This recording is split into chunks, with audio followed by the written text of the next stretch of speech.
জামশেদপুরের সবচেয়ে পুরনো Chinese restaurant, যেখানে আমরা ছোটবেলা থেকে এবং মায়েরা বিয়ের আগে থেকে খেয়ে এসছে মশাইয়ের সাথে। মশাই সবাইকে নিয়ে সিনেমা দেখতে, রেস্টুরেন্টে খেতে, নানান জায়গায় ঘুরতে বেড়াতে খুব ভালোবাসতো। এই রেস্টুরেন্টটা যখন তৈরি হয়েছে তখন অতটা চাইনিজ খাবারের চল ছিল না। খুব অল্প বিস্তর জায়গায় প্রপার অথেন্টিক চাইনিজ পাওয়া যেত, আর স্পেশালি বিহারে না বললেই চলে। তারপর এখানে আবার পোর্ক পাওয়া যেত, যেটা বাঙালি ব্রাহ্মণ বাড়িতে নিষিদ্ধ। জানতে পারলে একদম হই হই পড়ে যেত। এখানের মেনুতে অনেক রকম আইটেমই ছিল, আর প্রাইস ভীষণ রিজনেবল। ছিমছাম আগেকার চাইনিজ ডেকোরের ছাপ রেস্টুরেন্টে।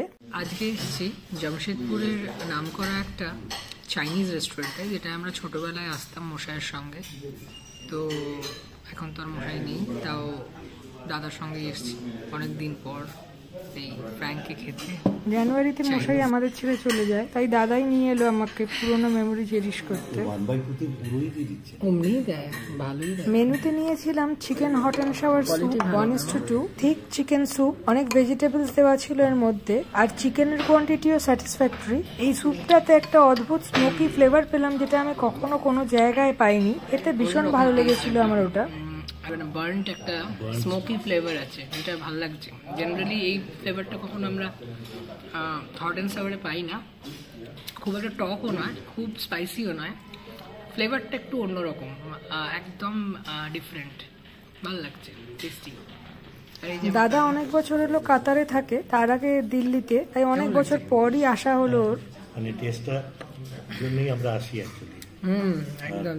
আমি তো 20-25 বছর পর আসছি। কিছু কিছু রেস্টুরেন্ট আমাদের কাছে একটা নস্টালজিয়া। খাবার ভালো হোক বা খারাপ, সবসময় মনে হয় যাই, ছোটবেলার দিনগুলো বারবার ফিরে ফিরে আসে এখানে গেলে। এরপরে আমরা নিয়েছিলাম মিক্স গ্রেভি চাউমিন, আর তার সঙ্গে চিলি পোর্ক। পোর্ক আমাদের দুজনের খুব প্রিয় আইটেম। দেখতে বেশ টেম্পটিং লাগছিল দুটোই, স্পেশালি পোর্কটার গন্ধটা স্ট্রং সোয়া বেস। গরম গরম টেবিলে আসতেই গন্ধটা আরো খিদেটাকে বাড়িয়ে দিল। মিক্সড চাউমিনের প্রন মাত্র দুটো ছিল, তবে অনেক চিকেনের মেটে দিয়েছিল, যেটা আমি খুব একটা পছন্দ করি না। এটা কি পোর্কও আছে? না, শুধু আচ্ছা, মিক্সড পোর্ক না, ঠিক স্পেশাল চাউমিন। ও আচ্ছা, ওটা জানি না। ঠিক আছে, এটা তো আছেই অবশ্য আমাদের। নিয়ে নাও, হ্যাঁ নিয়ে নাও।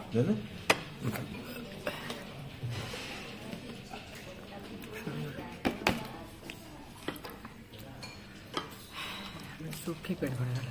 এখানে একটা ওই স্মোকি টেস্ট আছে, ওটা কিসের, কোন সসের, বারবিকিউ সস নাকি? স্যুপে একটা স্মোকি টেস্ট আছে।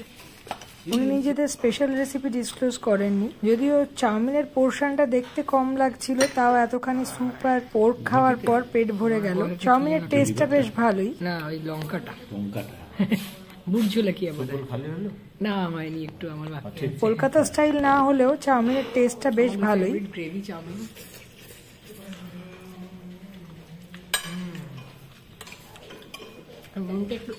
নুনটা একটু কম লাগছে, ওই ফ্লেভার আছে হালকা, মানে চাইনিজ একটা ব্যাপার আছে। টেস্টি, মানে পোর্শন ওয়াইজ দেখে একটু কম মনে হলো, কিন্তু খাবার টেস্ট ভালো, আর অনেক ইনগ্রিডিয়েন্টসও আছে তার সঙ্গে আছে এখানে। তবে পোর্কটা আমার একটু আন্ডার কুকড লেগেছে, ভীষণ শক্ত চিউই ছিল, এমনকি ফ্যাটটা যেখানে কলকাতায় মুখে দিলে মেল্ট হয়ে যায়, সেখানে এটা বেশ অনেকক্ষণ ধরে চেবাতে হচ্ছিল। তবে টেস্টটা বেশ ভালো ছিল, একটু নরম হলেই বাস জমে যেত। যেহেতু কাতারে পোর্ক পাওয়া যায় না, দাদা ভীষণ এনজয় করেছে এটা। কাতারে যাওয়ার আগে মোমোয়ান থেকে খাইয়েছিলাম বারবিকিউ পোর্ক রিবস, ওর ভীষণ ভালো লেগেছিল। ট্রাই করছি চিলি পোর্ক।